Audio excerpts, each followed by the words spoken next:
We have him. Prime Yeah, Minister, you have me. good evening. Good Yeah. evening. Yeah, we are going to create a good evening to your listeners. I was listening to the Jinping music earlier, and every time I hear Jinping music, I am always tempted to come out of retirement, to come back into the national competition. Yeah, well, one is I danced many years in Independence time, competition. yes, I am sure we would have seen you on a few Yeah, occasions, yeah, and it was in primary school and secondary school. and I'm sure the nation would be happy to see you again. Yeah, sometimes. Yeah. But first of all, well, thank you for having me on. Today was an eventful day. And that's part of life, I guess. And sometimes you have to prepare yourself for this and understand that this is part of society and this is part of life sometimes. But first of all, I want to commend the police in the manner in which they conducted themselves, and the extraordinary restraint which they demonstrated throughout the course of today. I mean, the reality is, if you were in the United States of America, or you were in France, or you were in the United Kingdom, as we saw with such protests, um, action would have been taken by the police very, very early. Uh, once you once you get into a situation where you are impeding the movement of people and you are trampling on the rights of freedom of movements of people, then the police are obligated to intervene and to ensure that the rights of citizens are not trampled upon or not denied. People have to get to work, people have to get to school, people have to get to their businesses, people have to get from one hospital, one health center to a hospital. So once you prevent that from happening, the police has a duty and obligation on the law to maintain law and order and ensure that the rights of people, of citizens, are protected. So the police could have acted in the manner which is required of them by law and by training. But as you saw through the day, they exercised tremendous restraint, um, with the hope that the matter would have been resolved without the need to take any um, any action that they're trained to do. Secondly, I also want to commend some of the executive members of the Tipo Truckers Association who I met today. I think Mr. Uluda and Mr. Anton Laville and the new president, Eric Emmanuel. And of course, Chris Walter was most of them today as well. Um, and, in principle, I am not at variance with the argument that they're making. Um, I believe that the approach was wrong, but I'm not going to argue on the action that they took. But most citizens, anybody would certainly want to negotiate the best deal that they can get from a business relationship. And I think this is where the issue of contention is. What is the best deal they could get for themselves? In order to take advantage of the opportunities that are available. And of course, just to let you know that there is work. There is work on all of the sides, and in this case, they're talking about the airport and more specifically the transportation of cement from the Woodbridge Bay port to the airport site. As you know, we are utilizing a significant amount of cement because we have to mix cement with the soil for compacting so that it could dry faster because of the high level of water saturation in the soil. So to allow the soil to be properly compact, we're using a significant amount of cement.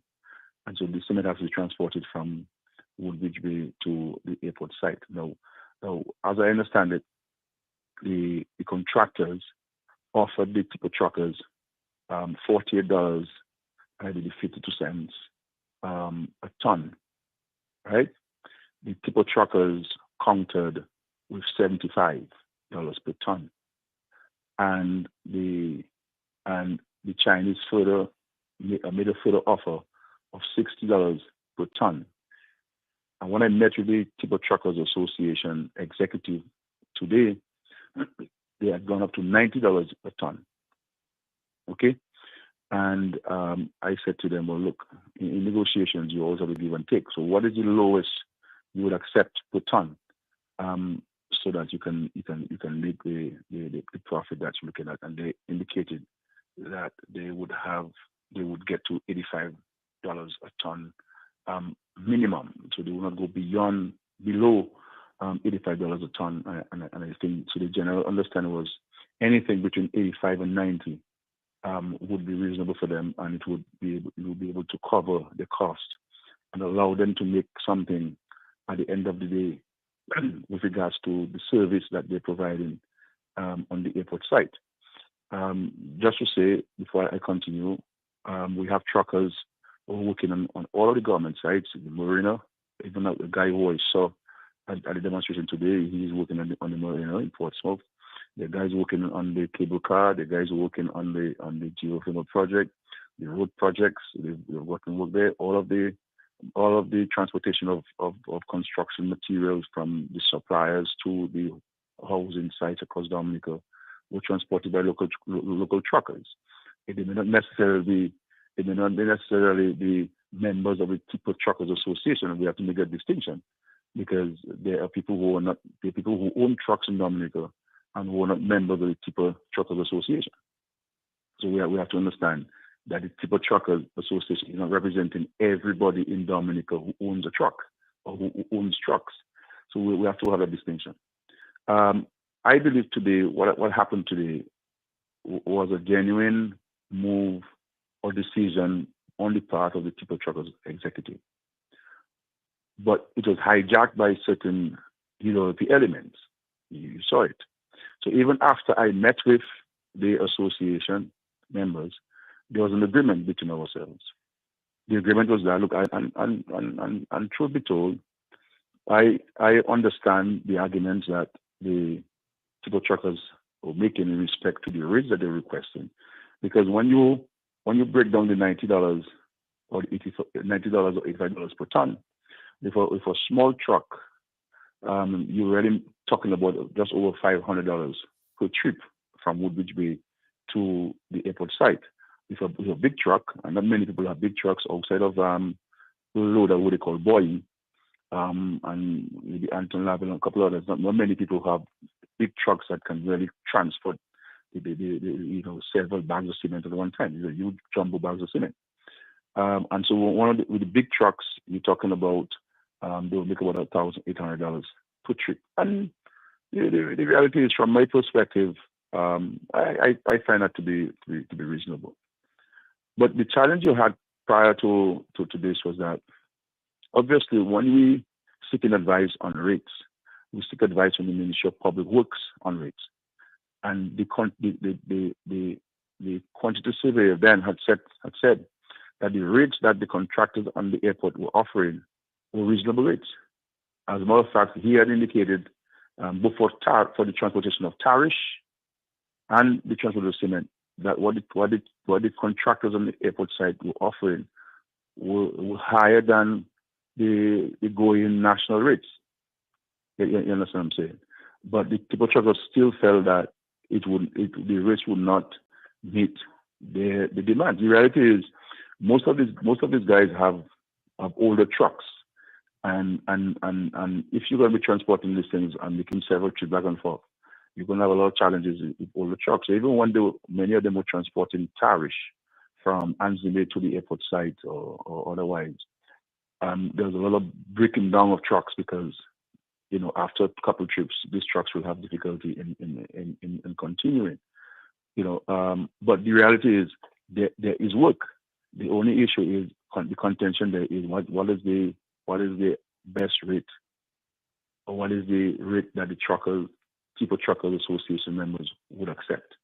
And so we arrive at the $85 minimum, and with a top rate of $90 per ton. And I in fact wrote to the developers today, that's NMC, indicating that the government is in support of the rate that the Tipper Truckers are requesting. So I in fact have done that. But so the agreement I had with the Tipper Trucker executive this morning at my office was that they would accept the minimum 85 and the top end 90, and that they were going to clear the road. They were going to move the trucks. They raised the issue of the person who was arrested, and I said, look, I don't get involved in police work. If somebody is arrested, I do not know the circumstances of the person who is arrested, and that cannot form part of any agreement that the Prime Minister will have with anybody. I really don't get involved in police work at all, contrary to what people think. I don't get involved in it. And I think they understood and they agreed on that. And they left my office with the agreement that they were going to clear the road. Obviously, there are some people who joined the protest who had no part in the protest. They found a truck and somebody owned trucks and somebody were there and encouraging or dissuading the truckers from moving. As a matter of fact, there were UWP operatives there who were threatening to puncture the tires of the truck if they try to move. As a matter of fact, Curtis and listeners, this evening when the truckers were moving the trucks, there were people, bystanders, who were sending firebombs at the trucks. And that happened at Canefield tonight. Yeah, that happened at Canefield tonight. They were sending firebombs at the trucks. So would I want to build his own truck? So the guys were in the vehicle, somebody had to there's some police report I got, had to seek safety. Because this could have been cleared long ago, but for bystanders who went there to foment the situation, to create a chaotic situation. When the typical truckers really came with intention just to draw people's attention to their concern. You understand what I'm saying? And so this is what happened. But there's work, and it's a matter of agreeing on a particular rate. And so this is a situation there. It's unfortunate that people have to, their schools have to be cancelled, called off. People couldn't go to work, and so a lot of business people lost money today. And that is not what the society envisaged. That you cannot deny people the right to earn a living. You cannot deny people the freedom of movement, the right of freedom of movement. And so these are something that the police will have to deal with the matter in manner which the police are required to deal with the matter in law. I'm not going to get involved in that. But just to say that we have created opportunity for work, and there's work, and the situation could have been, on the other hand, had the police not maintained the calm and the restraint. Prime Minister, you're saying that an agreement was reached with executive members of the Tipper Truckers Association before they went back to Canefield, and that agreement was reached this morning. Yeah, I met with them maybe after 10 or minutes to 10 this morning. I was in the office, and the people who represented the Tipper Truckers Association. I think Mr. Eric Emmanuel is the new president, and we had Anton Laville who served as a president for some time, and Mr. Earl Loader, who is one of the largest heavy equipment operators in the country. So these are the three people who represented them, and all three gentlemen were respectful. They were forceful in their arguments. I thought they represented the interests of their members very well. It was a respectful discussion. I even joked to Mr. Lord and tell him, well, look, if I ask you for a hire and you charge me too much, can I come and block your house in Layu Park, in Layu Valley? But it was a very respectful and cordial discussion. But you had ULP elements who were hoping that could spiral into a major issue and other parts of the country, because you hear people talking about they're going to block this place and that place and so forth, and the elements send firebombs at the trucks. So we could have had a situation, Curtis, where several of these people's trucks, what earning their livelihood for them could have been burned down today by fire. Have these truckers, Prime Minister, have they been previously engaged at the airport site, and are they still engaged, some of these truckers? Yeah, well, they were engaged. I mean, they were engaged to transport tariff, and some stuff, because I said, and we have to be, I think we have to be truthful with ourselves and transparent in our discussion. The reality is the quality of a lot of these guys' trucks. You know, I mean, some of the trucks have been modified in some way. They're very old in some cases, and these trucks, some of them cannot maintain the wear and tear. Outside of load on a couple of guys, there are many guys who have relatively new trucks or new trucks.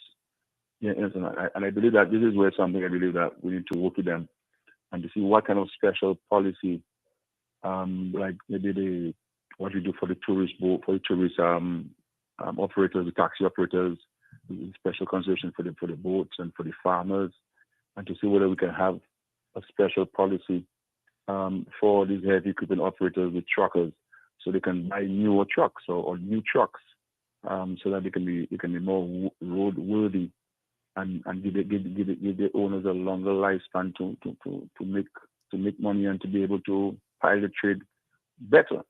So the issue of the traditional cement and hauling of stuff. Yeah, and that's to say, people talk about these agreements. All of these agreements that we sign, especially under the CBI or even monies from loans from the World Bank, there is in these agreements a carved out opportunity for local persons.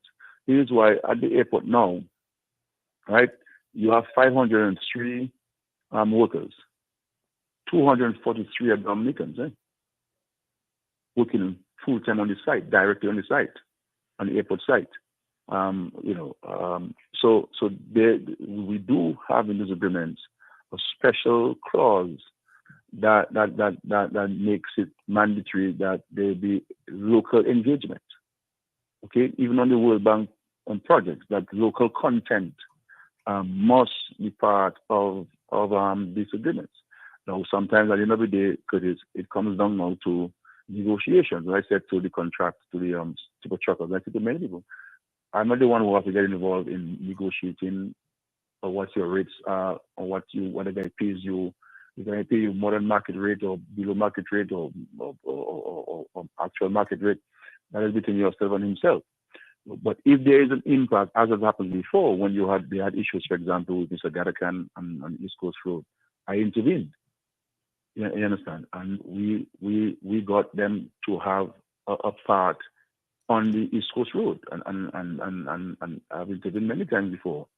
Government projects, with government project concern.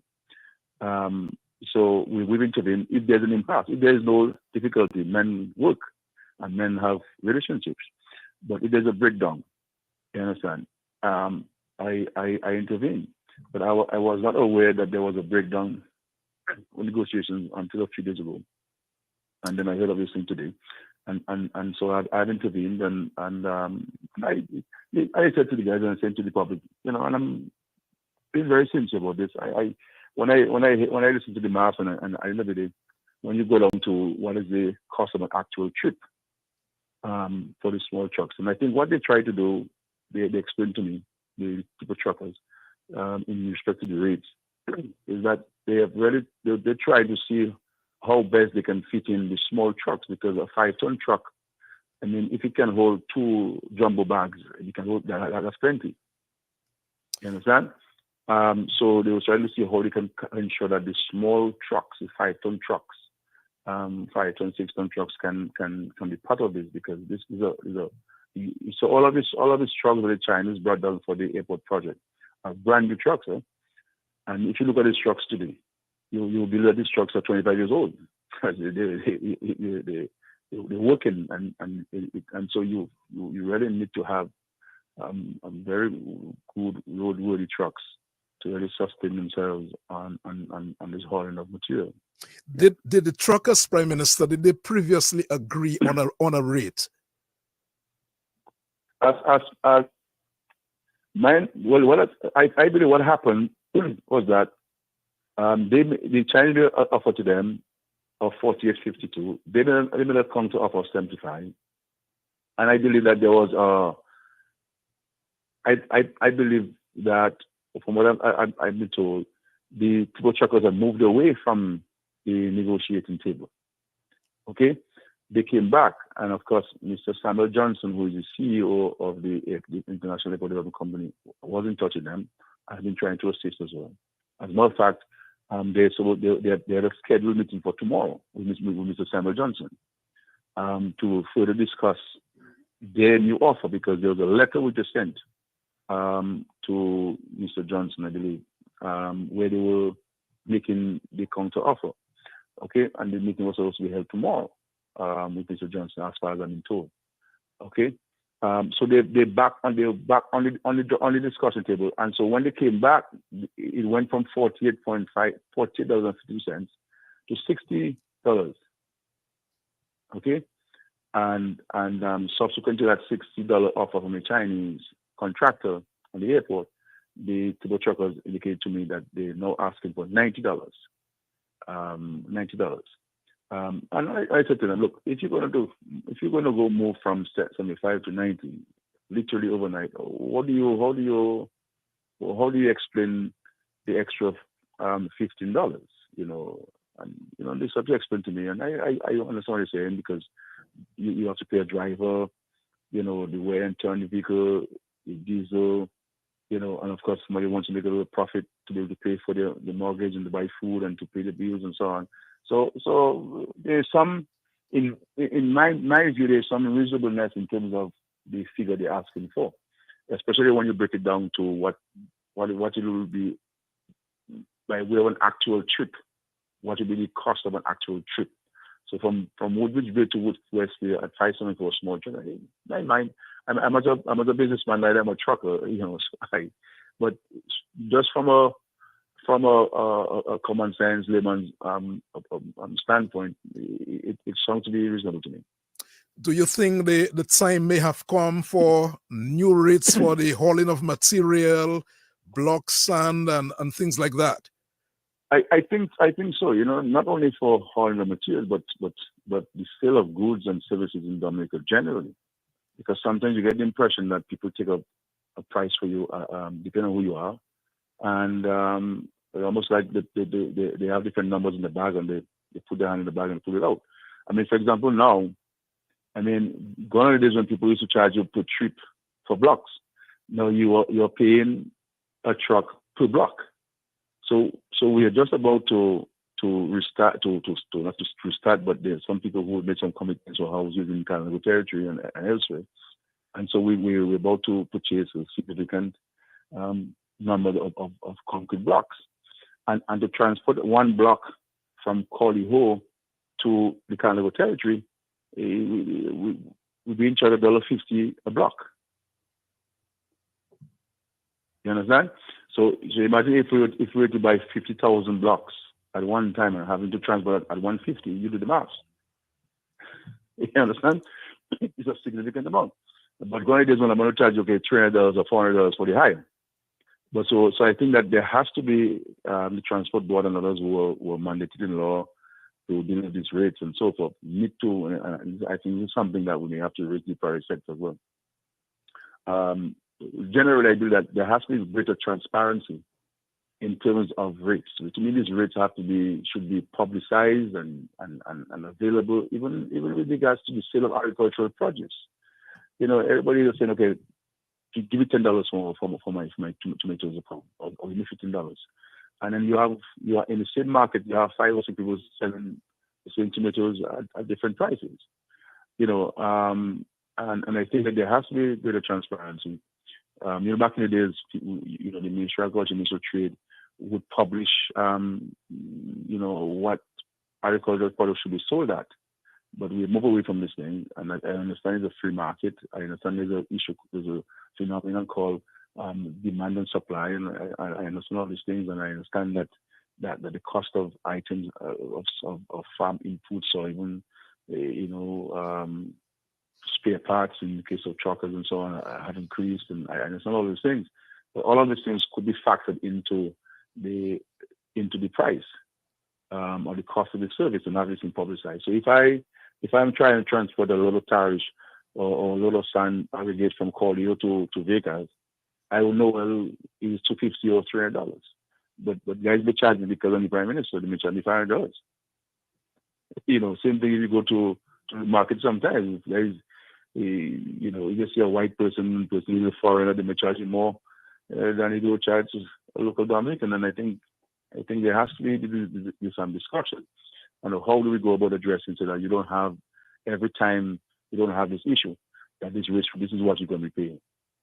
To haul cement from Roseau to Marigot, to haul cement from Roseau to Grand Bay, Roseau to Portsmouth, Roseau to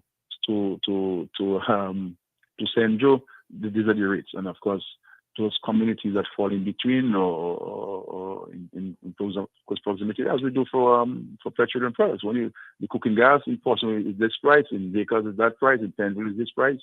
And so what the cooking gas should be sold in any village in Dominica, because you have a formula by which you arrive at the price that it should be sold to the consumer. So there's transparency in this, and I think this is where we have to go so that you don't have those situations where people have to negotiate the rates and people have to disagree or have a contention, and then you have protest action about these things. And I think this is something that I think that the country should really look at doing, so that each of us can go and say, this is the price, this is the cost, this is what you have to pay, this is because of a high.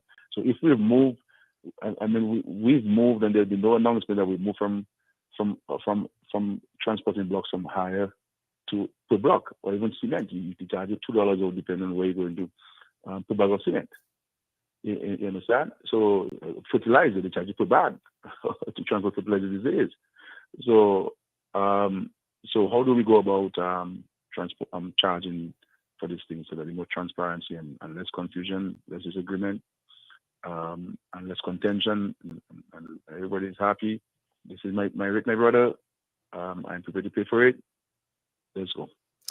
One of the issues I heard earlier today during the protest was that the truckers were saying that in the project between Loubier and Bagatelle, they've not been engaged. Would you know some about this? Well, the engagement they're talking about is that they expect the government to come to discuss with them before the government goes about either developing the project or before signing the contract for the project. I don't think that is feasible. These contracts are tendered, these jobs are tendered. People have their prices. They do the market research and the prices, and they tender. And it is left to us now to negotiate. And the government cannot say, well, you who have the contract for Robert to Bagatelle, you should only give work to the Tipper Truckers Association. But what about the man from Grande who is not part of the Tipper Truckers Association? What about the guy from Loubier or from Bagatelle or from Fonseca or from Portsmouth who is not part of the Tipper Truckers Association? This is a democracy. People must not choose when they want Dominica to be declared democracy and when they do not want it to be declared democracy. This is a free market economy, and we have to understand this. And so the Tipper Truckers Association doesn't have a monopoly in law on that they must get work. No. Because if they get work, there's nothing that says that they must give somebody else work. You understand? So yes, all Dominicans must eat, and that must be the mantra. The mantra shouldn't be Tipper Truckers Association and then hell with other people who are not part of the association. There's no law that says that only Tipper Truckers members can eat. No. An association is always better because it is easier for a contractor to speak to one entity rather than 25 or 75 different owners of different trucks. So we always encourage people to have associations. So that's why we believe that is a good thing to have a Tipper Truckers Association. But the Tipper Truckers Association is not the only entity which provides hauling and transportation services and excavation services in Dominica. There are people who are not part of misanthropement because you're not mandated or forced by law to be part of any association that you don't want to be part of. Understand? So, based on your agreement with the Tipper Truckers Association today, based on that agreement, you won't expect any further action on the road from them. I don't know from them because the point I'm making is that you have elements, UWP opposition elements who would want to, use this as an opportunistic a moment to see where they can advance talking to the government because they will tell the People Truckers Association today that they should not live until the government goes. Is what I'm saying. And so the People Truckers Association or People Truckers members generally were well behaved, they were well behaved. The guys, they park the trucks contrary to law, so at that point. But in terms of their attitude and behavior and so on, and generally they were well behaved. It really was the European sympathizers who came there and who were encouraging and even tried to mobilize food and drinks, hoping that they were going to be there for a few days. And knowing that it is a cruise season, right? And knowing that it is a cruise festival time when Dominicans make the most money, especially those in the hospitality and restaurant and business, taxi operators, vendors, and that is time they make the most money. They would love to see that there's no Creole festival. They would love to see that ships, cruise ships, will be turning back because the guests can't go to the Emerald Pool or can't go to the Canago territory, or can't go to the River Tubin at Pegua and at Concord. So this is what the Europe has in their mind, and they were using that as an opportunistic moment, hoping that this could stay there for a very long time and maybe set the trucks on fire as they're trying to do today, as elements of them are trying to do today with the fire bombs, and create this inferno and to send the message in the world that Dominica is not a place you should visit, and have the U.S. and others declare travel advisory on Dominica. That's the modus operandi of the United Workers Party. So this is what it is, and but you can't change these people, and this is what they are. They're anti-Dominican elements and anti-progress, and they would love to see all of these projects and programs that the government has been engaged in come to an end. Prime Minister, just before we leave, in case some people are joining us now, explain again the agreement reached with the Tipper Truckers Association earlier today. Well, the agreement is that I agree with them that between $85 and $90, in my view, is something that the government will support, put on to transport the cement from Woodbridge Port to the airport site at Wesley. And then the agreement was that they would have gone in after 10 this morning, minutes to 10, they would have gone back to Canefield and to remove the trucks. And so that was really the gist of the agreement that we arrived at today. And of course, I'll have the opportunity to continue discussing it. They asked to see me, so I will see them after the independence celebration to have more further discussions with them on these and other things that may be affecting them or they have interest in. And when is that agreement expected to come into force? Anytime soon? Well, I said I wrote today to the developers indicating them that they should proceed with offering and accepting the request of the Tipper Truckers Association, and I'm hoping that the meeting tomorrow, and of course my staff and so on will follow up on this and see what the Tipper Truckers are in a position to enter into an agreement.